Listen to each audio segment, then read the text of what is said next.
दोस्तों स्वागत है आपका इनसाइट नॉलेज की एक और नई वीडियो में। इस समय की दो बड़ी खबरों के ऊपर इस वीडियो में हम बात करने वाले हैं, जिसमें हमारी पहली खबर अमेरिका की तरफ से भारत को नेटो के मेंबर बनाने की जो कोशिश की जा रही है उसको लेकर सामने आ रही है और अमेरिकी एम्बेसडर की तरफ से भी इसको लेकर एक बड़ा बयान दिया गया है। अब क्या भारत अमेरिकी ब्लॉक में जाएगा और नेटो का मेंबर बनेगा या फिर नहीं, इस खबर के बारे में आगे बात करेंगे। वहीं पर हमारी दूसरी खबर टेलीकॉम सेक्टर से निकलकर सामने आ रही है और जियो एयरटेल की मनमानी को फाइनली रोकने के लिए बीएसएनएल ने एक बड़ा कदम उठाया है और उनके मार्केट और दादागिरी को खत्म करने की दिशा में बढ़ चला है। लेकिन सवाल सबसे बड़ा यह है कि क्या बीएसएनएल टेलीकॉम सेक्टर की जायंट जियो और एयरटेल को पछाड़ पाएगा या फिर नहीं, इसके बारे में भी इस वीडियो में बात करेंगे। काफी इंटरेस्टिंग वीडियो होने वाली है, इसीलिए वीडियो को अंत तक जरूर देखिएगा। साथ ही अगर आप चैनल पर पहली बार आए हैं तो नीचे दिए गए सब्सक्राइब बटन को प्रेस कर बेल आइकन को दबा ले, जिससे हमारी डेली वीडियो आप तक सबसे पहले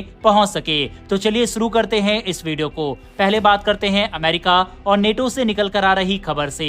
दरअसल दोस्तों साल 2023 में पहली बार ऐसी खबर सामने आना स्टार्ट हुआ था कि भारत को नेटो का मेंबर बनाया जाए और उस दौरान अमेरिका की एक पार्लियामेंट कमेटी की तरफ से ये सुझाव दिया गया था कि भारत को नेटो प्लस का मेंबर बनाया जाए और उस समय पहली बार नेटो और भारत को लेकर खबर सामने आई थी। वहीं पर अब एक बार फिर से अमेरिका की तरफ से कोशिश तेज हो गई है भारत को नेटो का मेंबर बनाने को लेकर। हम आपको लगातार ये बता रहे हैं कि इस समय अमेरिका काफी ज्यादा डेस्परेट दिखाई दे रहा है और अपने रिलेशन भारत से मजबूत करने की कोशिश कर रहा है, क्योंकि अगर उसे चीन को काउंटर करना है तो उसे भारत के साथ की बेहद ज्यादा जरूरत है। और इस समय साउथ चाइना सी में माहौल काफी खराब चल रहा है, लेकिन भारतीय प्रधानमंत्री इस समय रूस के विजिट पर जा रहे हैं, जिससे अमेरिका बिल्कुल भी खुश नजर नहीं आ रहा और उसको लगता है कि उसके भारत से संबंध उस लेवल पर नहीं पहुंच पाएंगे जिस लेवल पर जापान या फिर कोरिया के साथ है। आपको बता दें नेटो प्लस में नेटो के अलावा 5 और देश आते हैं, जिसमें south Korea, Japan, Israel, New Zealand और इजराइल आते हैं और इसी में भारत को भी शामिल करने की कोशिश अमेरिका कर रहा है। आप अपनी स्क्रीन पर स्पुतनिक का आर्टिकल देख सकते हैं, जिसमें साफ लिखा गया है कि Asian NATO US trying to drag India into bloc rivalry. अब रूसी मीडिया एजेंसी के द्वारा यह आर्टिकल इसलिए पब्लिश किया गया है क्योंकि हाल ही में अमेरिकी एम्बेसडर की तरफ से कहा गया कि हम चाहते हैं कि जो नेटो मेंबर है उनके डिफेंस रिलेशन भारत के साथ मजबूत हो और ये डिफेंस रिलेशन और कॉर्पोरेशन तब मजबूत होगा जब भारत नेटो का मेंबर होगा। अलग अलग देशों के साथ तो भारत के डिफेंस रिलेशन मजबूत है ही, फिर चाहे वह जर्मनी हो या फिर अमेरिका या फ्रांस ही क्यों ना हो। अब सवाल उठता है कि भारत को क्या एडवांटेज होगा अगर नेटो का मेंबर बनता है। तो इसमें सबसे बड़ा एडवांटेज ये है कि नेटो मेंबर की तरफ से फुल सपोर्ट किया जाएगा।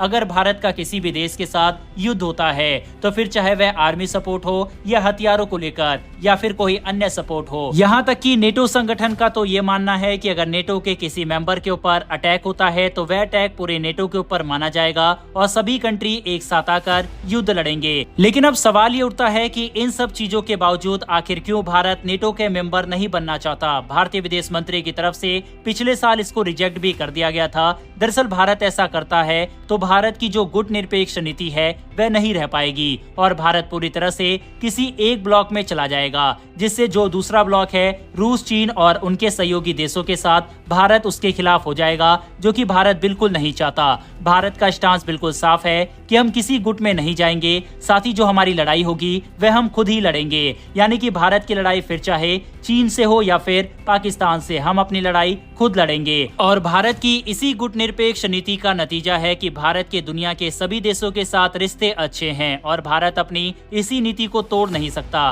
भारत ना अमेरिकी ब्लॉक में जा सकता है और ना ही रूसी ब्लॉक में जा सकता है। बहरहाल अमेरिका के द्वारा दिए गए इस ऑफर के बारे में अपनी राय कमेंट बॉक्स में लिखकर बताइएगा। बढ़ते हमारी अगली खबर की तरफ। ये खबर दोस्तों टेलीकॉम सेक्टर से निकलकर सामने आ रही है। जैसा कि हम सब जानते हैं कि हाल ही में जियो, एयरटेल, वोडाफोन इन कंपनियों ने अपने रिचार्ज प्लान को काफी ज्यादा बढ़ा दिया है और एक साथ प्राइस बढ़ने से पता लगता है कि ये इन कंपनियों की मिली भगत थी। आज के समय में हर व्यक्ति के पास मोबाइल है और मोबाइल की ऐसी लत लग गई है कि लोग इससे दूर नहीं रह सकते। वहीं पर अब प्राइस बढ़ने से इसका इम्पैक्ट हर व्यक्ति पर पड़ने वाला है, खास करके मिडिल क्लास और लोअर मिडिल क्लास लोगों पर। इसके साथ ही स्टूडेंट जो कि पढ़ाई वगैरह करते हैं उनको बेहद ज्यादा जरूरत होती है डेटा वगैरह की, उनके ऊपर भी इसका इम्पैक्ट बेहद ज्यादा पड़ने वाला है। लेकिन इसी बीच सरकारी कंपनी BSNL की तरफ से ये बड़ा अनाउंसमेंट करते हुए कहा गया है कि हमारी तरफ से कोई भी प्राइस इंक्रीज नहीं किया जाएगा। इसके साथ ही उनकी तरफ से बताया गया है कि यूजर्स के लिए और आकर्षक ऑफर हमारी तरफ से निकाले जा रहे हैं और आगे भी निकाले जाएंगे। इसके बाद काफी तेजी से लोग जियो और एयरटेल से स्विच हो रहे हैं BSNL की तरफ। हालांकि BSNL के नेटवर्क वगैरह का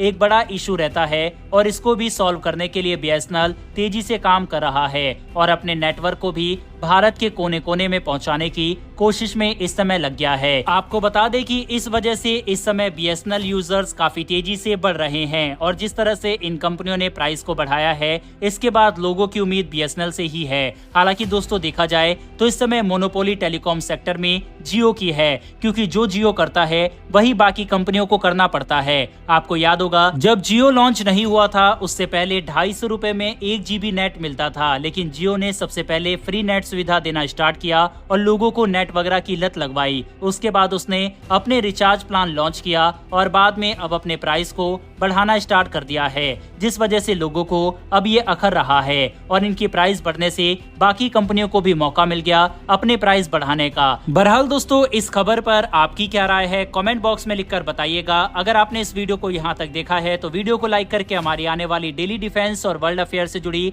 इस तरह की वीडियो के लिए चैनल को सब्सक्राइब कर बेल नोटिफिकेशन को जरूर दबा ले। फिर मिलेंगे ऐसी एक नई वीडियो के साथ। धन्यवाद। जय हिंद।